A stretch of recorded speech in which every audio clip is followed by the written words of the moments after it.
Welcome to Storytime, brought to you by the OWSCyCon2019, the online book event of the year.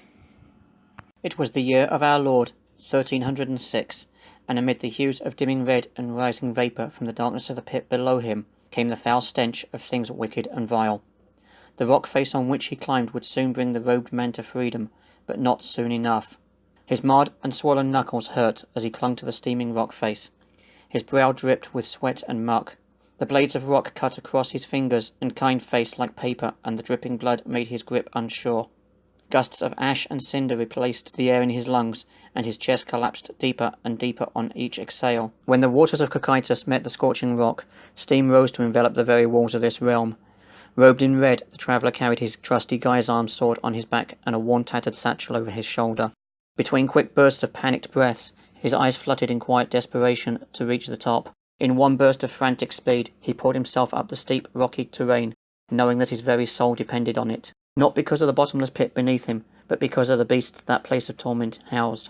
No human being had ever escaped from Hades. The lords of the 9 circles who resided there would not have their reputation tarnished by what they had come to revile in centuries past, the despicable and arrogant abomination known as man. Despite the absence of light, he could sense the presence of the creatures below enough that his visions of them hastened his pace, his sword rocking back and forth on his back as he climbed. Angst added to his dread as his thoughts filled with her, his beauty, his beloved. As it is with all good men, his strength was fueled by the memories of her true love. He lost Beatrice so long ago. He had first laid eyes on her at the age of 9, but did not speak to her until 9 years later. As a man who loved well, he felt robbed because he had been betrothed to another as per tradition, and he would never belong to the crimson-haired angel except in his dreams. This fate was sealed upon her death. The sting of that grave loss moved him to take this journey, a journey to soften a hardened heart by looking into the eyes of God. If he could only arrive at this place of solace, he would find rest for his aching soul. Even his morals would he forsake to achieve his goal, as proven by the act of thievery from the Lord of Hades himself. As the robed man advanced upward, he lost his footing, his scabbard slammed against his back. In a frantic rush to his friend, the robed man's companion and master swiftly reached out his hand. He could barely keep his own footing on the crumbled rock beneath his feet. "Cling fast," his friend cried. A voice from the wall of the pit rumbled, and then worked up to a high pitch. "No! You will never leave this place!" the voice screeched. A deeper growl emanating from the darkness followed in suit. "With impudent arrogance, you have desecrated our realm." Worriedly, the man gazed up into the waiting eyes of his faithful friend. Virgil reached out with his other hand towards a sturdy boulder just beyond his reach. Virgil had accompanied him to this dreadful place as his master and guide, through each trial and each victory along every step of the way, as a good friend would. "Cling fast! Hold!" said the master, panting wearily. "For by such stars it behoves us to depart from this evil." Virgil's footing shifted on the fragile rubble that gave way beneath him. The robed man looked down into the abyss and then up again in resignation at Virgil. "Should the evil consume me, my master, the pain of loss may be no more," he cried. "Think not on this path, my brother, for should this evil be thine, it shall surely be thy master and replace your pain with greater torment." Virgil hastened and managed to grab his hand. "Ah!" cried the robed man, almost losing his grip. Virgil strengthened his hold on his brother's hand and pulled the weight of his friend, taxing him. He secured his feet behind sturdy rock and used his legs to pull harder. Virgil stretched his freed hand towards a surer hold and pulled. "Come nigh unto me," he prayed. Virgil quickly decided that the rock was indeed too far, and instead focused his attention on the grip, joining one hand to the other. "Strength, I pray thee, bestow upon my unsteady hands," cried Virgil. He pulled harder still. The robed man managed to grab hold of the ledge just above him. Virgil scurried onto his feet and pulled his robe off. Ripping it and his sash into a long cloth, he tied it around the boulder and went back to his friend. "Take hold!" He threw his end down. As he did, his eyes wandered into the abyss. 2 glowing eyes on the inside wall of the abyss stared with great contempt at the ones who dared to taint their domain. 2 more eyes appeared in the darkness, then 4 eyes became looming shadows moving towards the trespassers. "Oh, heavens above, and angels beware," whispered Virgil. "What is this?" asked his panting friend. "Oh, heavens above, and angels beware," whispered Virgil. "What is it?" asked his panting friend. "A beast has departed the ice lake of Cocytus and demands a feast. Haste! Pull!" The robed man pulled with all his might as the crusts of rock fell into the darkness. In a short burst of energy, he was able to stand to his feet on solid ground. Still panting, they both turned away from the abyss and saw what they came looking for. the doorway that led to the splendour of ages known simply as the White Rose. No human had ever descended into the 9 circles of hell, and as such no human had ever laid eyes on the beauty of the White Rose.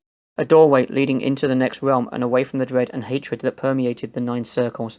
The White Rose floated humbly and stalwart in a shower of glimmering light, waiting for one who would be worthy to gaze upon it and smell its freeing fragrance. As his master fearfully approached the White Rose, the robed man was more hesitant. "Approach the White Rose, my friend," ordered Virgil. "Let peace be your guide." While the screeches and squeals of the monsters below quickly approached, the pupil humbly stepped forward. "Hold the rose," ordered Virgil, "for death shall be a pleasure if you should not unlock the door." The robed man held out his hand in trepidation, knowing that there was no turning back. As he drew cautiously near, drops of light bounced off his hand as they went into the light. He paused just short of the rose, which responded by floating towards his hand. He gasped. The White Rose found its home in the hands of the robed man. The robed man drew it closer to him. As it left the light, petals began to fall slowly, but not to the ground. The petals floated gently and surrounded the master and his friend, bathing them in light as if caressing a long-lost friend who had just come home. Swiftly the petals left them and began to create a circle directly in front of the travellers. Faster and faster the petals rotated and expanded outward, forming a spiral, and in one sudden burst of radiance each petal transformed into a magnificent being of radiant light. They took shape and finally rested into what the travellers thought would be their final form. Each angel stood on a stair on each side of a long radiant staircase made of glass and pure light. The brilliance of the staircase shone upon Virgil and his friend. The screeches heard throughout the cavern were piercing to the soul. The 3-headed dog beast Cerberus howled in agony of the painful light as the harpies flew in rings of angst and screeched. The metal-branched demons with their hooks and claws scratched the walls in anger against the defilement of their domain. In a feeble attempt to raise its pain, Geryon, the 3-bodied snake with reptilian scales and a scorpion's tail, buried its face in rock and mire in desperation. The very walls of the cavern boiled in the light. The robed man stood motionless as the sparkling light of the doorway glossed his face. "Reach for it," Virgil commanded, "for by its unlock shall we find our freedom." The robed man lifted his hand as if hypnotized by the light. He began to lean towards it and waited for the final aperture to form so they could escape this dreadful place. As he leaned towards the vortex of petals, nothing happened. The aperture would not open. They were trapped. "What manner of trickery is this?" cried the robed man. Virgil paused and thought for a moment. "Of course, we need the rod of Moshe. Make haste, pull the rod from your satchel and hold it high that we may be delivered." The robed man reached into his satchel and pulled out what they had stolen from the lake of Cocytus, the rod of Moshe, the staff of Moses. While in this dreadful place of anguish and torment, the rod had become covered in ash and had shriveled to an arm's length. The inscriptions could barely be seen through the soot which covered it, but as the robed man pulled it out, the rod reacted and began to grow.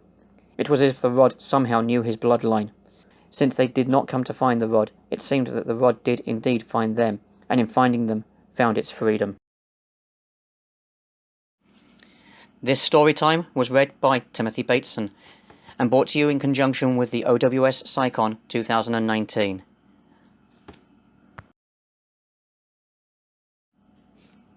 OWSCyCon runs from May 17th through May 19th.